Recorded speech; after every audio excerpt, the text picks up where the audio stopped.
Welcome. In this video I'm going to show you how you can perform the hard reset of your Libratone earbuds.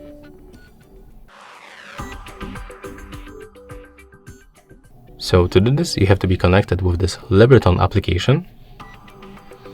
Next, select your earbuds. Right now we have to scroll down at the bottom, select factory reset and click yes.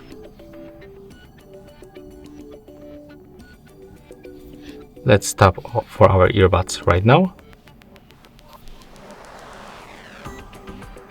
And it looks like the process is finished because our previously connection just disappeared.